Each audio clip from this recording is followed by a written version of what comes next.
He'd like to take the opportunity to express his gladness and welcome you all in this adventure that you're on to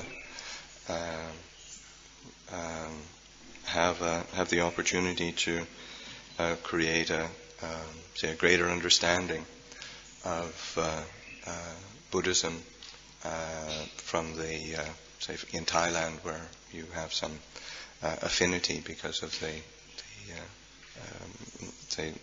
being under the guidance of Ajahn and Ajahn Amaro.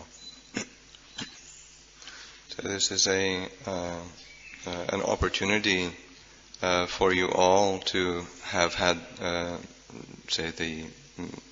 chance to come into contact with the Buddhist teachings because of the encouragement and determination, loving kindness of the various teachers to set something up, and the lay people to support the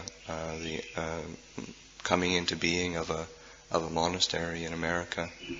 And this is something that is very, very special. So the structure of Buddhism is set up in a way that depending on the monastics as providing leadership and example, the monks and nuns that devote their lives to practice, and then the support of dedicated upasakas, upasikas, laymen, laywomen who are similarly committed. This creates a healthy foundation for the people to practice, so that we rely on the foundations of generosity, virtue, meditation as a basis in practice. What this does is give one the kind of stability to be able to understand oneself more clearly and have a returning to the roots of one's sort of internal refuge. So what we call the Dhamma is it's something that brings us to a place of coolness and happiness. And as we practice, as we train, it's something that we all both require and seek. And as we lay the foundations of our practice, then we're able to experience that quality of coolness and happiness, and then be able to reflect more clearly and carefully on the characteristics of existence, impermanence, unsatisfactoriness, non-self. As we reflect and investigate, then we're able to enter into the Dhamma more fully, more completely. So that you have the opportunity to travel as a group, is dependent on the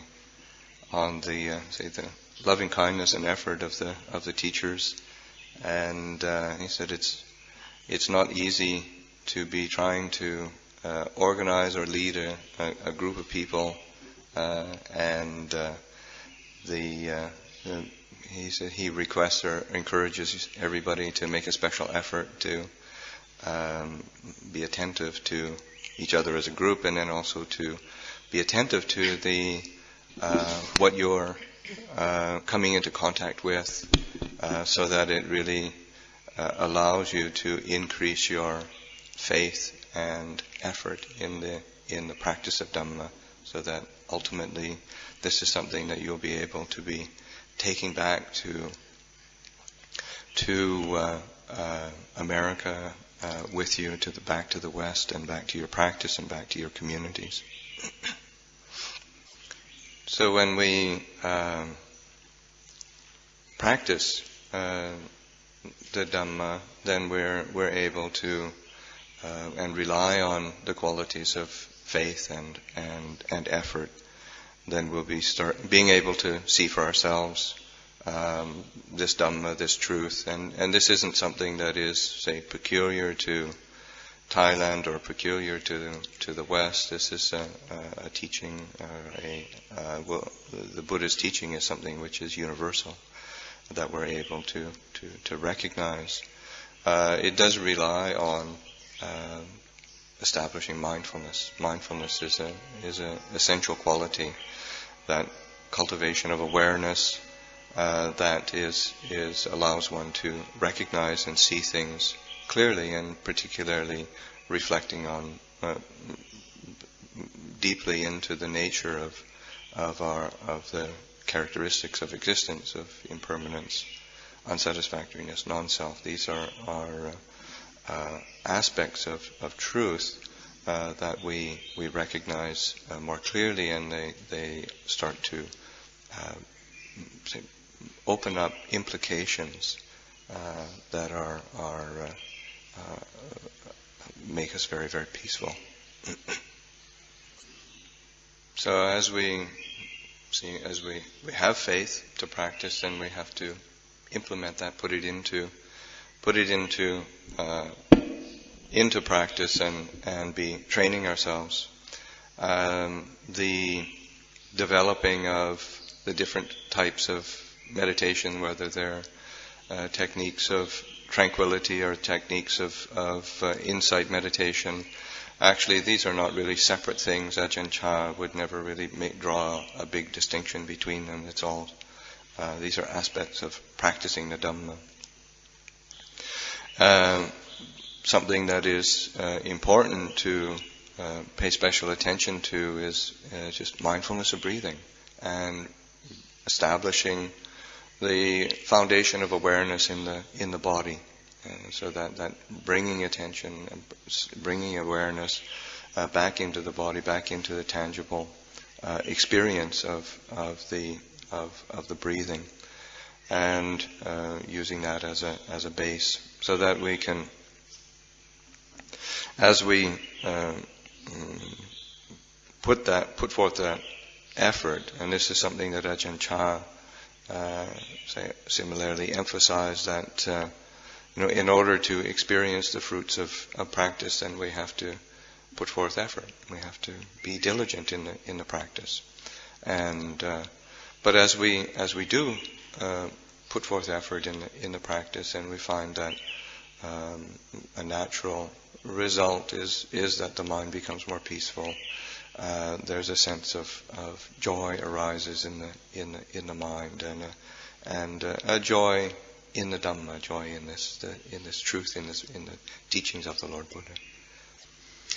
So as we develop this, say, mindfulness of breathing, mindfulness of the body, we start to be able to recognize the base, the foundation, the mind, and you have to start paying attention to the mind, what the mind goes out towards, so that the mind has the duty of recognizing the various sense experiences, the sense contact, and then the movement that takes place within the mind, so that this awareness of the mind then is able to recognize sight, sound, smells, taste, touch, mental objects, and then is able to recognize also the movement towards liking, disliking, wanting, not wanting, the added layers of complication that are such a normal part of everyday existence, but which create problems for us.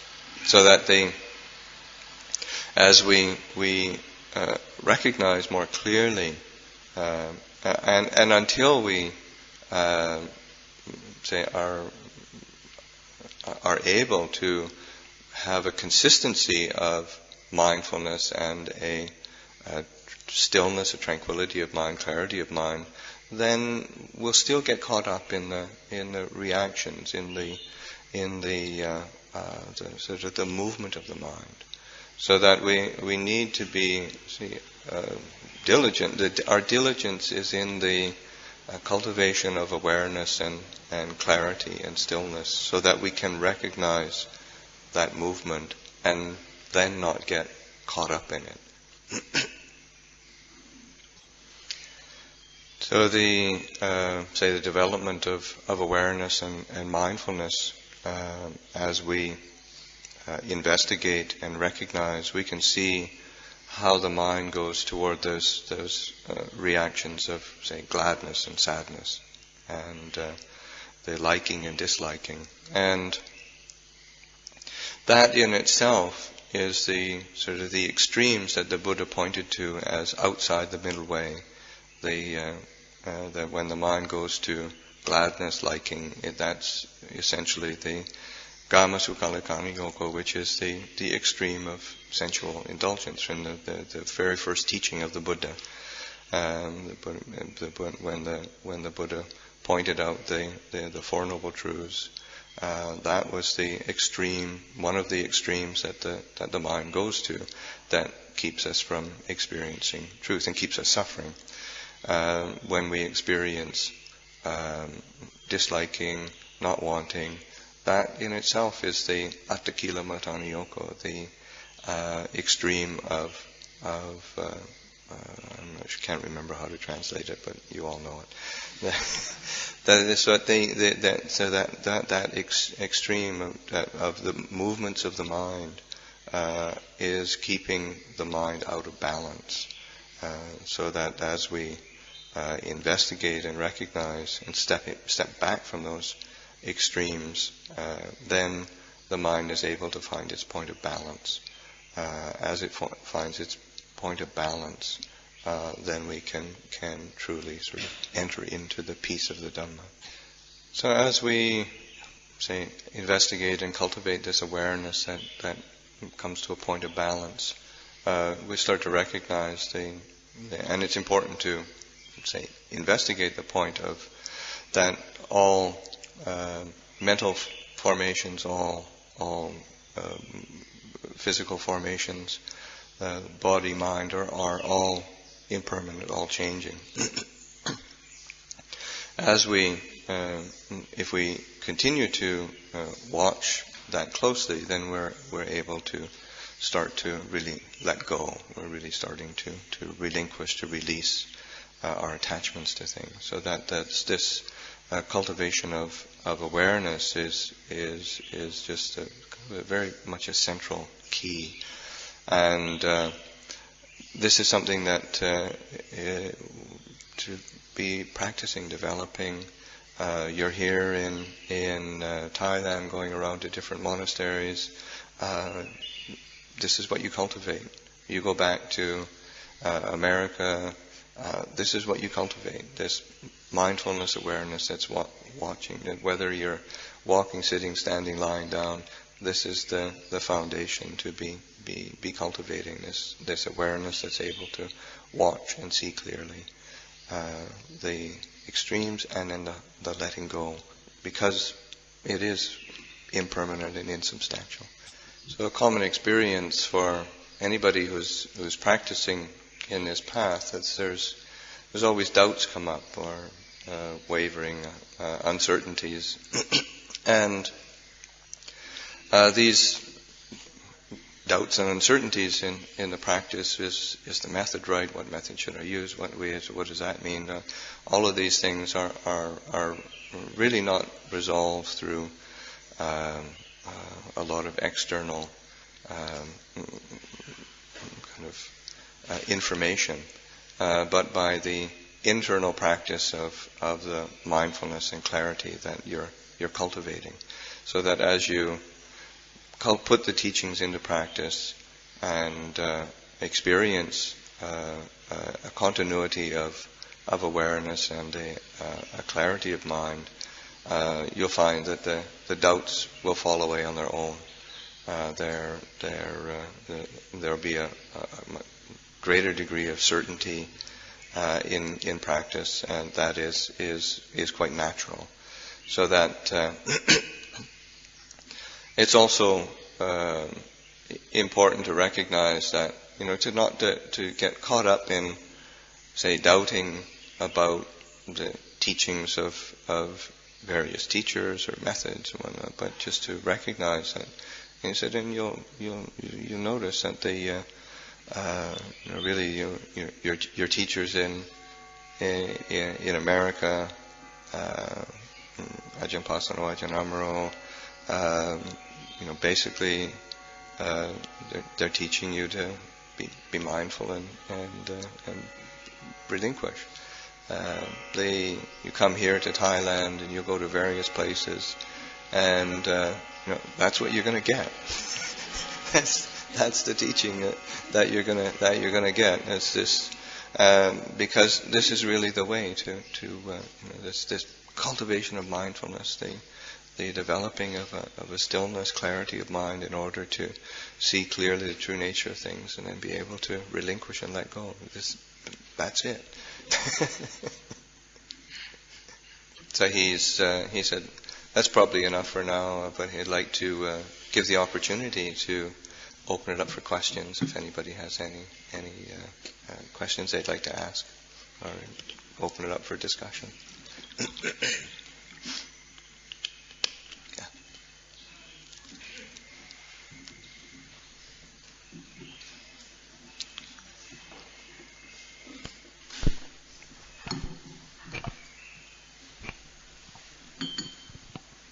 So I've noticed I've been working for quite some time with the very, very knee-jerk, immediate habit of going toward delight and backing off from anything that's unpleasurable. And then where I stay in the middle of those two is how I delude myself is a habit of victimization. So I've been working with those three because they're very gross and easy to spot in my mind.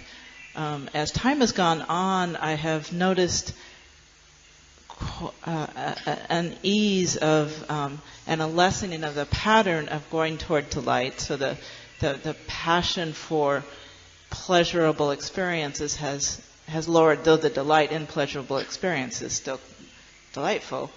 The energy to go toward him really quick has lessened. But I felt pretty good about that. What I've noticed on this trip is that the roots have still not been cut. So I've noticed that a lighter, a more, it's still very gross habit, but less obvious to me, not something I've been really paying as attention to, is, I'm sure it's really obvious to everybody, but is my habit to want to impress my teachers, or anybody who will listen to me. Really sorry, guys. So now I'm looking at that, and I see that so why I saw that is Ajahn Amaro had made mention to me about the movement of mind, and I've been, my habit immediately went to but I'm not going after a pleasurable thing. So what is it that my mind's moving on? I was like, obviously, he was right. I could see that my mind actually was moving, but I wasn't clear because I've been so focused on delight and that wasn't it. So it went. So anyway, I sat with that for a couple of hours. I finally realized that I was trying to impress. I was just using words and information I had picked up before, and I was trying to impress my teacher who is in earshot. And it's so humbling to realize that this is so. Anyway, so I saw that and let it go. So then what happened as I noticed that I had plenty of opportunity to let that go, as I'd see the desire to impress come up, let it go. Then the next thing that would happen I'd feel this enormous energy in my body that was actually kind of painful. It would twist in my back or my shoulder or and I'm just wondering if I'm if what I'm doing wrong there, or is that just the karma coming through the body because it's not coming through an expression, or what do I do with that? Because I was actually quite struck by that. It's like it was still going to find its way out somewhere. I wasn't sure what to do with that. Is that showing that I'm practicing wrong, or what? You think too much. Anyway, yeah. So the object of practice, or the aspiration towards practice is towards the relinquishing of self and letting go of self and sort of penetration of self. But it's actually really important and essential to be attentive to the foundations of happiness. That what we do, with the cultivation of generosity, of giving, of service, this creates a happiness, and it gives happiness to the heart. Is it kama sukali kana yoko? Is it the extreme of seeking pleasure? Well, yeah, maybe. But the reality is that the heart needs to be nourished, and you really have to create an understanding of the difference between the seeking of happiness through, say, unwholesome methods, and the seeking of happiness through wholesome methods, kusala and akusala. So that as we cultivate the happiness that arises from the wholesome, then this is an encouragement to us. It nourishes us. It supports us. We cultivate our sila. We develop our virtue. When we develop our virtue and pay attention to our precepts, and then that creates a happiness. This is a happiness that is from has a wholesome base. And you have to recognize, oh yeah, this is the mind is still, oh yeah, it's still attached to that happiness. But you also understand its wholesome roots, and its practical application. That this is something quite essential for the heart to experience. And as we cultivate that, the same with the meditation. The meditation we cultivate in a way that allows us to experience happiness, and to experience the joy of the peaceful heart, the joy that comes from having mindfulness and clarity within the heart. This provides a happiness that is increasingly refined and supportive of our heart. As we continue to practice and rely on these wholesome roots, and you keep investigating, and then in recognizing, because as soon as the mind starts to attach too strongly, you suffer immediately. The suffering comes up, the heart closes, and it kicks back at you. So that you're recognizing how attachment works. As you relying on this complete path of dana, sila, bhavana, what it does is give a stability of heart that is nourished with happiness, that is then able to recognize the limitations of that happiness. But it has to be ready to recognize those limitations in order for it to relinquish. But all along the way, you're discerning, using wisdom to discern the difference between the skillful and the unskillful, and the learning to recognize and discern the way that attachment and clinging functions, so that you're learning how to let go, as you cultivate and continue to cultivate, and there's a momentum in the practice, then there's a point where you're really able to let go of sort of worldly types of happiness that have the sense of self attached to it and accumulated around it. And what one experiences, of course, is a much greater degree of happiness, because it doesn't have any attachment there. So that's one starts to able to abide in the say a transcendent Dhamma that is free from attachment.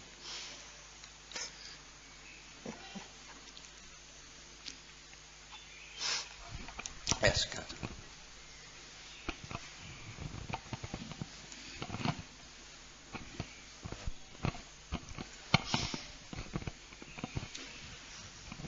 Thank you. It seems that like a sense of separation, I often notice this, that I will often feel somehow separate from things or separate from people. And I see the antidote as a sense of connection. So like connecting to mindfulness or connecting to the breath is actually an antidote. And I just wanted to get his opinion about this, and also just to see it maybe as a form of doubting, because ultimately I can see that, we're all connected, and, of course that's the way to happiness. And yet what often comes up in the mind, somehow this is separate, that's separate, I'm separate, they're separate, in so many ways. It could be about anything. So the basic foundation that is necessary to cultivate in order to live in the world with other beings, and the world as it is quality of loving kindness and metta. And this is something that we cultivate and develop, that well-wishing towards ourselves, towards others, towards the world around us. And as we keep returning to that, then it's quite ordinary that when we live in the world, and whether we're in the world of family, whether in the world of work and occupation, whether we're in the world of the monastery, and we have separate lives and separate feelings, but it has to rely on, let's say, the glue for harmony or unity is that intention or volition towards loving kindness and that quality of well-wishing and caring, kindness. So that quality is also nurtured and supported by our commitment to virtue.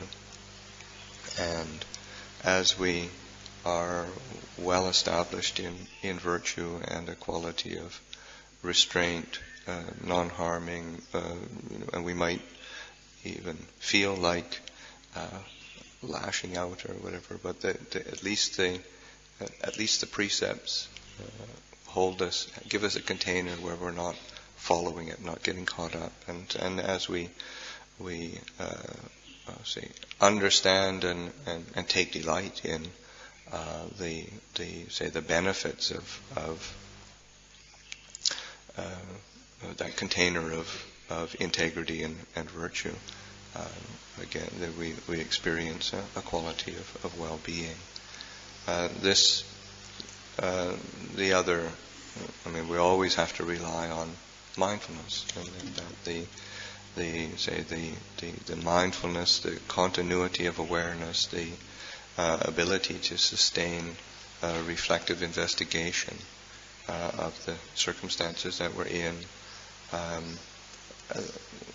and being able to separate out what is wholesome, what's unwholesome, what is because it's again it is um, ordinary or normal that we live with very different people and circumstances, and there isn't an evenness on that in that realm, in that area. The evenness much more comes from the internal quality of mindfulness and loving kindness. Time? Yeah, he's sending them off to receive food, and so he's sort of, he said, then just he's giving you the time. He's making it.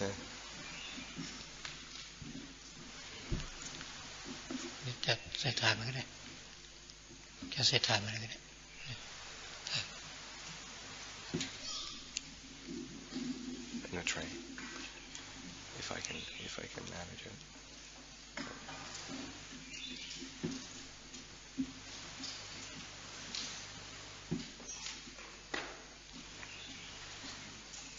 Sure, go ahead. One of the things I appreciate Ajahn's thoughts very very much, and what stays with me both from your teaching and so many of the disciples of Ajahn Chah is the emphasis on the relinquishment and the non-attachment, and so that one sees over and over again the relentless picking up of things and identification.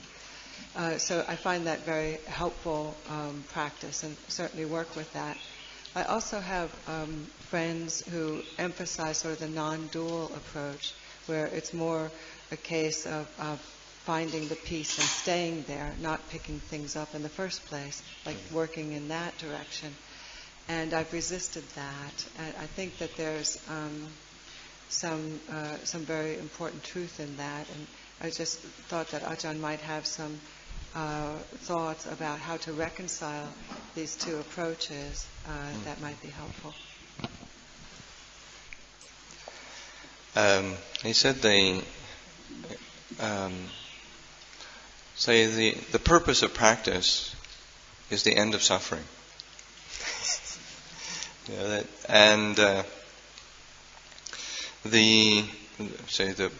The purpose of letting go is to be able to drop suffering. And as we see the ways that we suffer, then we have to learn how to let go of it. There's one occasion when Ajahn Anan was with Ajahn Chah, and somebody asked Ajahn Chah, what's the fastest way to enlightenment? And Ajahn Chah answered, well, the fastest way is not to do anything at all. And he said, but that the answer was it's kind of a flippant answer to a kind of an insincere question.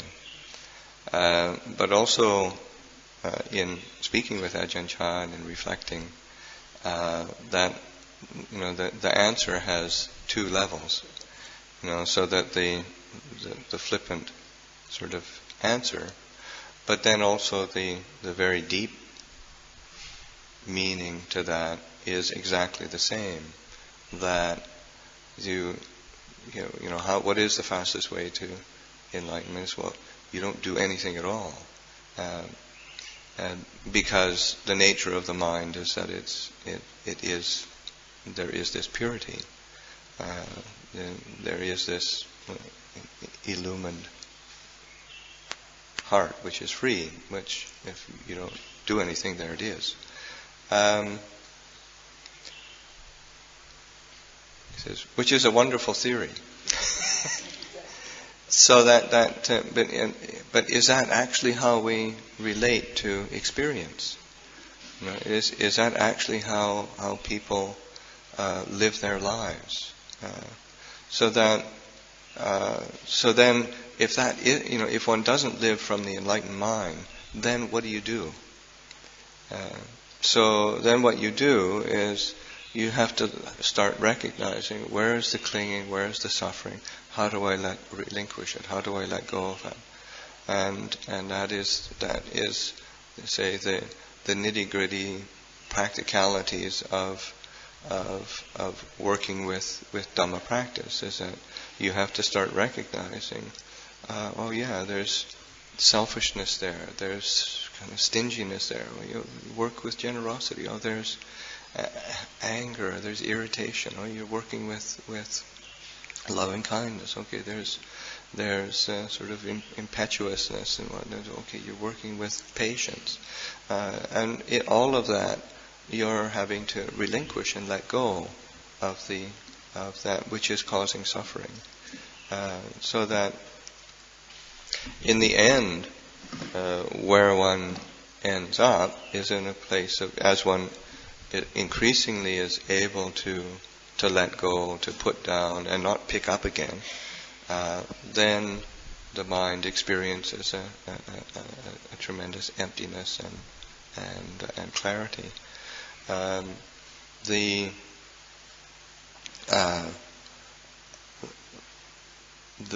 the reality is we actually have to practice this.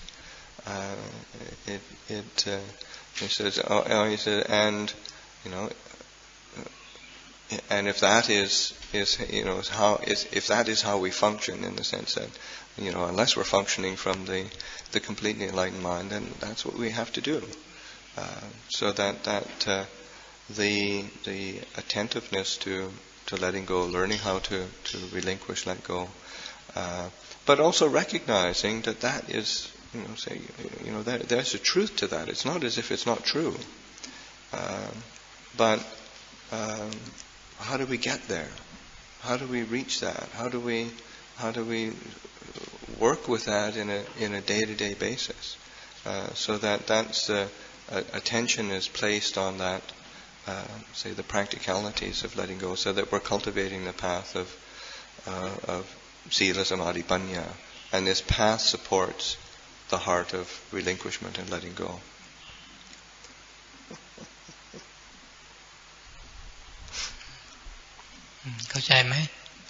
You understand? Yes, it's incredibly helpful. I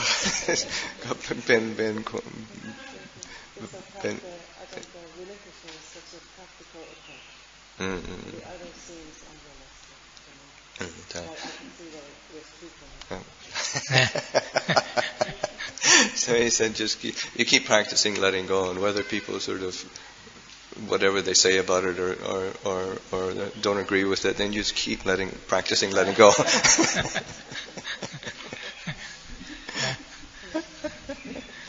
So he said that in America there's way too much information. And he said it's like you've got Thai monks teaching, you've got Burmese monks teaching, you've got Sri Lankan monks teaching, you've got Tibetan monks teachings, and you listen to those teachings and you end up getting confused by it all. And he said, just keep practicing letting go.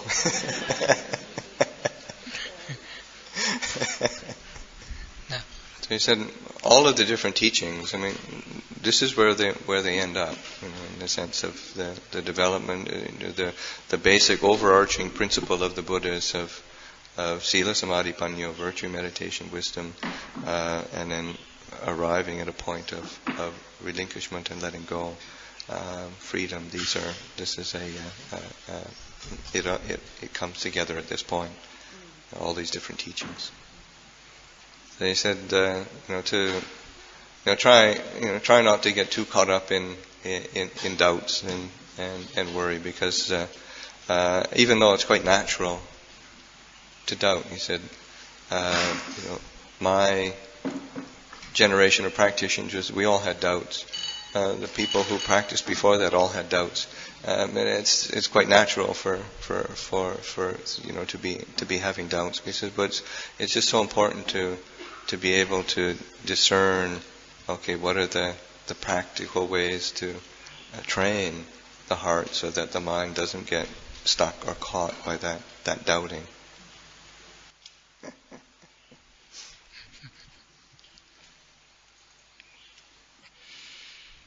Yā thāvā rīvāhā pūrā paripūrenti sākharāṅ evam meva ito tinnāṅ metānaṅ upakapati iccitaṅ patitaṅ tumhaṅ kipameva samityatto sape pūrento saṅkapā canto panalaso yatha manicho tiraso yatha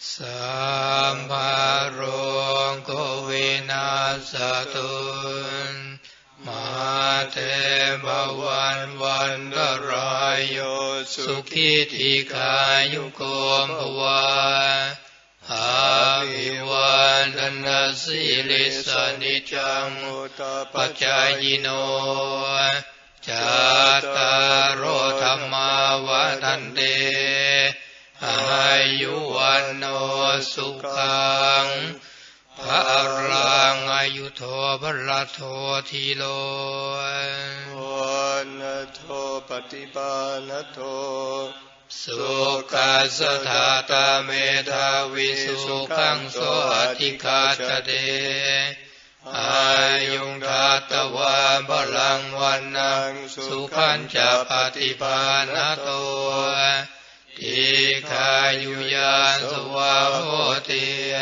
Tayatu Papanchati Ti Bhavatu Sappamanghalang Rakandu Sappadevanda Sambham Buddhanubhavena Satasoti Bhavandute Bhavatu Sappamanghalang Rakandu Sappatevata Sampādhammanubhavena Satasoti Bhavandute Bhavatu Sappamanghalang Rakandu Sampatevata Sampasanghanubhavena Satasoti Bhavantu Te